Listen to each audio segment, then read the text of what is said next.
भोंदू अशोक खरातच्या मालमत्तांवर ईडीसह आयकरची छापेमारी सुरू आहे। खरातचं घर, कार्यालय, फार्म हाऊस, ईशान्येश्वर मंदिर यासह अन्य मालमत्तांवरती छापा टाकण्यात आलाय।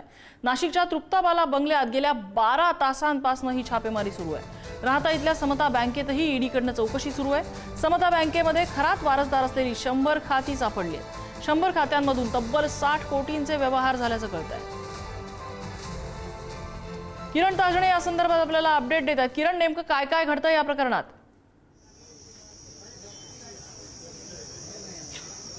गेल्या 12 तासांपासून ज्या ठिकाणी ईडी आणि आयकर विभागाकडनं चौकशी केली जाते त्या बंगल्याच्या बाहेर मी सध्या आहेत।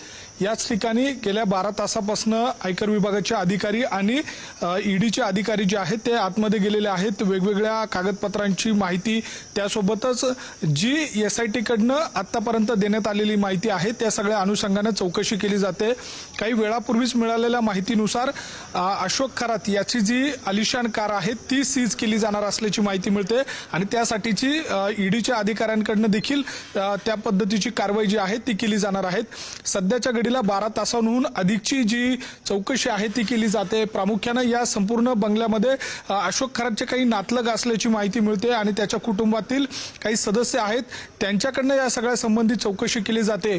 भोंदूगिरीच्या नावाखाली अशोक खरातनं जे पैसे कमवलेले होते त्या पैशाच्या माध्यमातून जी संपत्ती घेतलेली होती आणि अनेक ठिकाणी तर भक्तांच्या नावाने जे आधार कार्ड, पॅन कार्ड घेतलेले होते त्यांच्या माध्यमातून पतसंस्थेमध्ये खाते उघडले गेलेले होते आणि त्याच्या माध्यमातून देखील अनेक ठिकाणी कोट्यवधी रुपयांचे व्यवहार झालेले आहेत। त्यामुळे अशोक खरातनं बेनामी संपत्ती या सगळ्या काळामध्ये जमवल्याचा जो संशय होता त्या सगळ्या पार्श्वभूमीवर ईडीची गेल्या 4 ते 5 दिवसांपूर्वी एंट्री झालेली होती। ईडीने देखील ECIRच्या माध्यमातून गुन्हा दाखल केलेला होता आणि त्याबाबतचा तपास सुरू केलेला होता।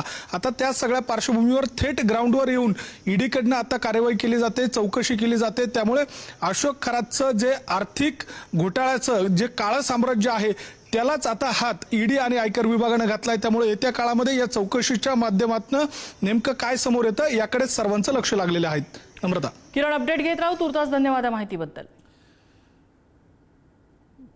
इथे भोंदू अशोक खराची गाडी जप्त होणार हे स्पष्ट झालंय। ईडी खराची आलिशान गाडी जप्त करणार आहे। खराच्या आलिशान गाडीसह अन्य मालमत्ता देखील जप्त करण्याची शक्यता आहे। भोंदू अशोक खराची गाडी जप्त होणार आहे। यापूर्वी सुद्धा त्याच्या अनेक मालमत्तांवर टाच आलेली आहे। बँक अकाउंट सुद्धा आता ईडीच्या रडारावर आहेत। या पार्श्वभूमीवर आता ईडीनं खराची आलिशान गाडी सुद्धा जप्त केली आणि लोकांना भविष्य सांगणारा भोंदू अशोक खरात स्वतःच्याच भविष्याबाबत चिंतेत आहे। तुरुंगातून लवकर सुटका होणार नाही अशी त्याची भावना आहे। फरार पत्नीबाबतही माहिती नसल्याचं त्याचं उत्तर आहे, तर मुलाशी मात्र त्यानं बोलण्याची इच्छा व्यक्त केली आहे। कोठडीत खरात शांत असतो, त्याचं बोलणं कमी आहे, जेवणही घटल्याची माहिती आहे। ईडीकडून प्रॉपर्टी आणि बँक खात्यांची सखोल चौकशी सुरू आहे। जप्त मोबाईलमधून राजकीय आणि शासकीय कनेक्शनचाही तपास सुरू आहे। भोंदू अशोक खरात प्रकरणात मोठा तांत्रिक खुलासा झालाय। खराचे कारनामे उघड करणारा spy camera office boy Neeraj जाधवनेच खरेदी केल्याची माहिती आहे। मुंबईतील मनीष मार्केट इथून त्यानं स्पाय आणि हिडन कॅमेरा खरेदी केला। 64 GB पेन ड्राईव्ह आणि पॉवर बँकसह संपूर्ण सेटअप खरेदी करण्यात आला होता। खराच्या कार्यालयातील स्पीकरमध्ये ऑफिस बॉय नीरज जाधवने हा कॅमेरा बसवला होता। SITच्या तपासात महत्त्वाचे पुरावे हाती आले असून तपासात मोठी प्रगती झाली आहे।